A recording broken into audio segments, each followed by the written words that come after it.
que la traduction se fasse. Est-ce que c'est bon? Ça fonctionne?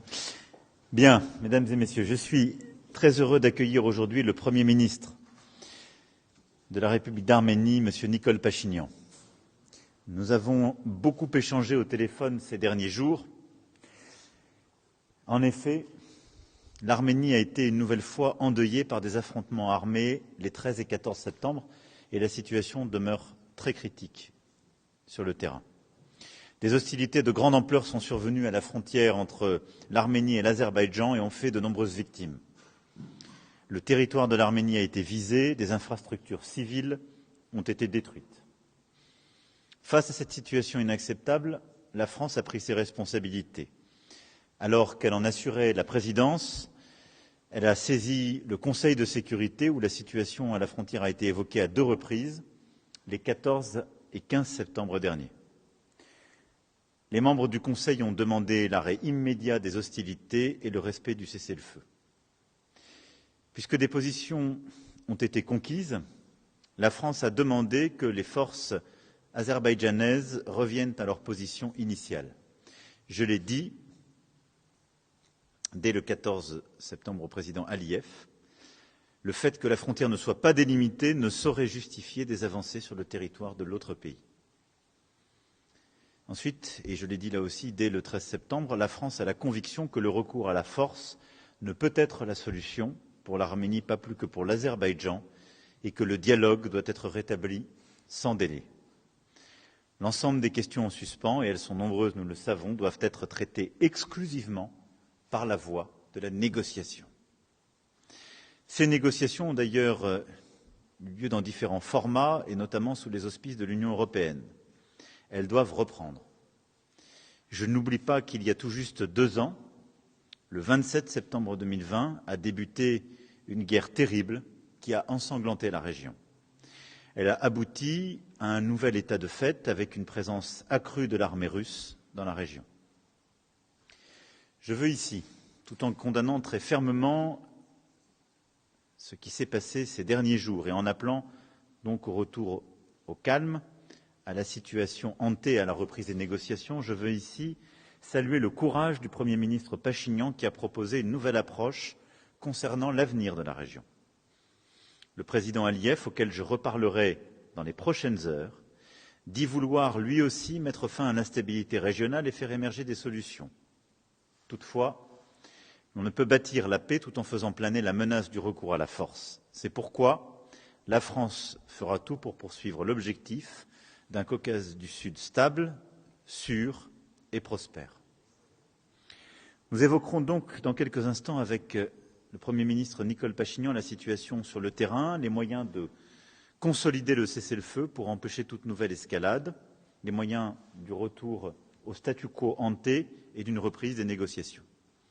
Nous ferons le point sur les différents sujets en discussion afin de voir comment la France, aux côtés de l'Union européenne, aux côtés aussi des autres puissances impliquées, peut contribuer à des progrès dans l'intérêt d'une paix durable.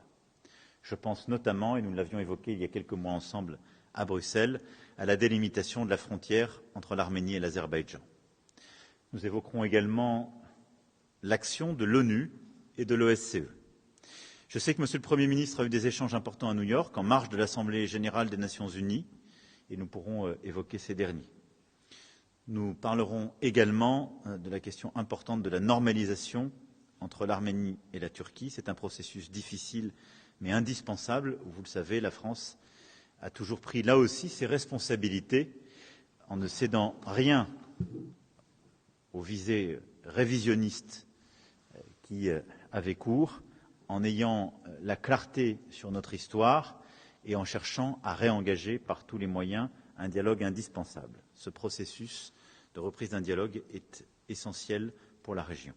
Enfin, nous passerons également en revue les questions de coopération bilatérale. En tout cas, je remercie Monsieur le Premier ministre, après son passage à New York, d'être à Paris pour que nous puissions travailler sur le sujet. Je veux lui dire ici l'engagement de la France, très clair, pour la paix, la stabilité de votre pays et de la région, et saluer une fois encore l'esprit de responsabilité qui vous anime et la clarté que vous avez eue durant ces derniers mois et ces dernières années. Je peux en témoigner pour que la paix prévale Et je souhaite, comme vous, que votre pays puisse retrouver pleinement ses frontières, des frontières claires et en paix.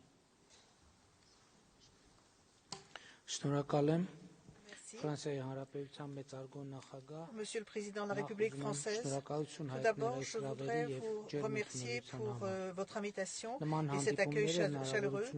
Ce type de rencontres nous permettent de renforcer de façon fructueuse les relations privilégiées déjà entre la France et l'Arménie. Je crois qu'aujourd'hui, comme vous l'avez d'ailleurs souligné, Monsieur le Président, nous allons nous concentrer sur les questions de sécurité régionale et internationale. La France préside le Conseil de sécurité de l'ONU qui, avec le soutien personnel du président Macron, a mis à l'ordre du jour la question des agressions répétées de l'Azerbaïdjan contre l'Arménie. La question continue de rester à l'ordre du jour du Conseil de sécurité. Le 12 mai 2021, et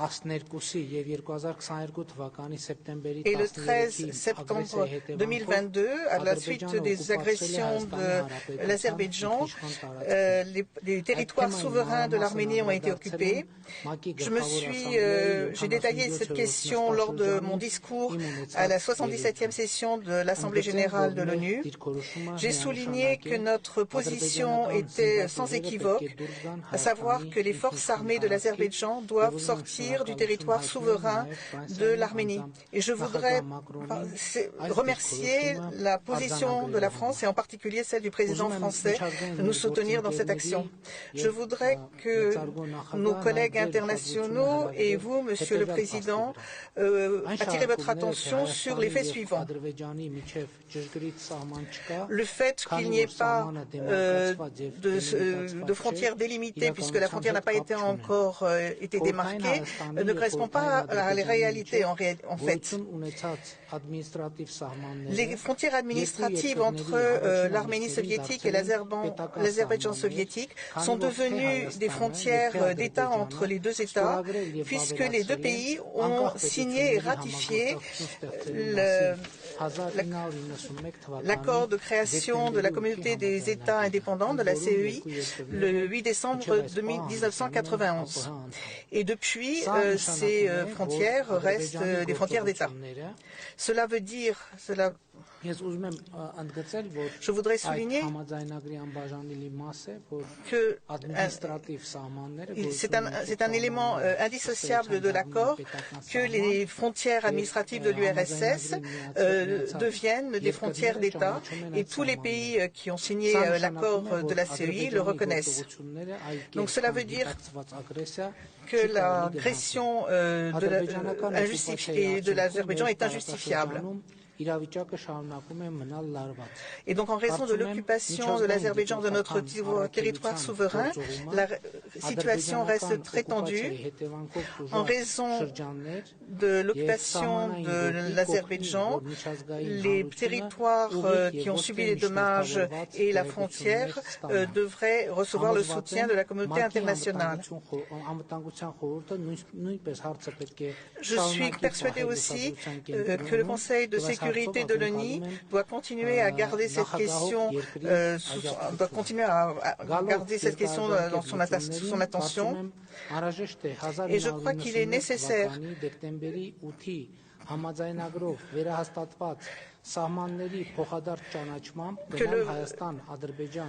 que les frontières reconnues de façon bilatérale par l'accord du 8 décembre 1991 deviennent la base de nos relations et des négociations entre l'Arménie et l'Azerbaïdjan.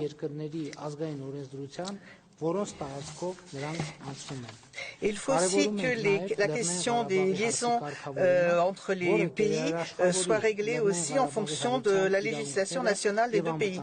Et je souligne aussi que la résolution de la question du Haut-Karabakh doit garantir la sécurité et les droits des Arméniens du Haut-Karabakh. Je crois que la France, en tant que coprésident du groupe de mise de l'OSCE, peut jouer un grand rôle de ce point de vue et je vous remercie, je remercie à nouveau la France pour son rôle.